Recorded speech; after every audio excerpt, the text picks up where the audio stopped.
नमस्कार, city web में एक बार फिर आपका स्वागत है। आपका दिन शुभ हो और मंगलमय हो। क्या आपके सिर पे कोई वली वारिस या कोई मालिक है?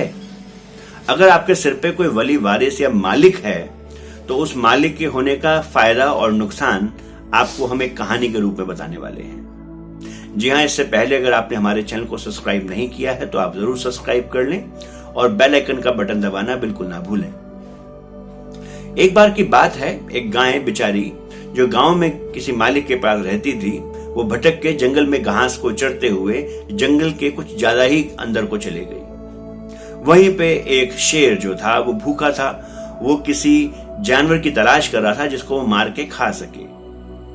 भूखा बहुत था शेर। जैसे ही शेर ने गाय को देखा, उसने सोचा कि आज तो मेरा खूब पेट भरेगा, इतनी बढ़िया गाय जो मिली है। गाय ने की नजर भी शेर पे पड़ गई। गाय ने शेर को देखते साथ दौड़ लगा दी, पर यह ना मालूम था कि दिशा कौन सी हो। तो गाय जंगल में अनजाने रास्ते में झाड़ियों में दौड़ती हुई निकल गई। शेर भी पीछे पीछे भागा। अब गाय आगे आगे और शेर पीछे पीछे। गाय को दौड़ते हुए दूर कहीं पानी दिखाई दिया। रास्ते में थोड़ा कीचड़ भी था, तो गाय ने सोचा कि शेर को कीचड़ में दौड़ने में थोड़ी परेशानी होगी, तो मैं कीचड़ में दौड़ती हूं। जैसे ही गाय ने कीचड़ में पांव रखा और कीचड़ की तरफ दौड़ना शुरू किया, गाय दौड़ती हुई आगे बढ़ रही थी कि क्या देखा कि वह तो दलदल था और गाय वहां पे धंस गई। पीछे पीछे शेर भी आ रहा था और शेर भी जब उसके पीछे दौड़ा, वो भी समझ ना पाया, तेजी में बहुत था और वह भी कीचड़ में धंस गया। गाय और शेर दोनों गर्दन तक कीचड़ में धंसे हुए थे, क्योंकि जितना ज्यादा वो मशक्कत करते बाहर निकलने की, उतने ज्यादा धंसते जाते। एक दूसरे से ज्यादा दूरी पे ना थे, एक दूसरे की आवाज सुन सकते थे। अब गाय ने शेर से पूछा कि अरे शेर, तुम ये बताओ, अब तुम मुझको खा तो ना पाओगे और दोनों ही हम धंसते जा रहे हैं, पर अब तो तुम भी मरोगी और मैं भी मरूंगी। शेर ने बोला, हाँ, मैं तो शिकार करने चला था, मैं भी मरूंगा, तुम भी मरोगी। गाय ने ऐसे ही पूछा कि तुम्हारा कोई वली वारिस है, तुम्हारा कोई मालिक है? तो शेर ने बोला, मैं ठहरा जंगली और मैं तो इस जंगल का राजा, मेरा कौन मालिक हो सकता है? गाय ने बोला, फिर तो तुम गए। शेर ने बोला कि धसी हुई तो तुम भी दलदल में हो, तो तुम भी तो गई, मैं मरूंगा तो तुम भी मरोगी, दोनों ही मरेंगे, दोनों ही मौत के मुंह में जाएंगे।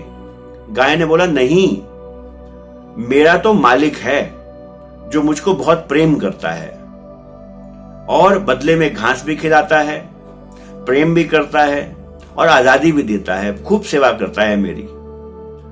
मुझे मालूम है कि मैं अकेली नहीं हूं, मेरे सिर पे मेरा मालिक है, वो जल्दी ही मुझे ढूंढता हुआ यहां पे आ जाएगा।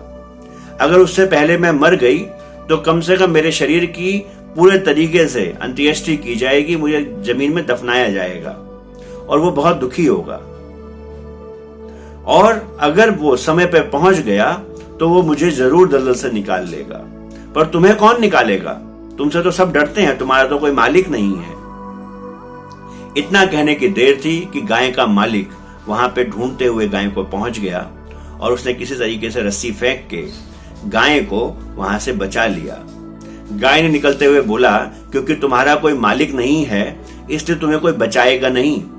मैं अपने मालिक को कह के तुमसे बचवा सकती हूं, पर तुम्हारे चित्त में ऐसे प्रभाव हैं कि तुम मुझको भी खा जाओगे और मेरे मालिक को भी खा जाओगे, तुम हमको छोड़ोगे नहीं। इसलिए अब तुम्हारे लिए मौत तुम्हारा इंतजार कर रही है, दर्द तुम्हारा इंतजार कर रहा है। जी हाँ, अगर हमारे सिर पे कोई वली, कोई मालिक होते हैं तो वह हमारी जरूर वक्त पे संभाल करते हैं।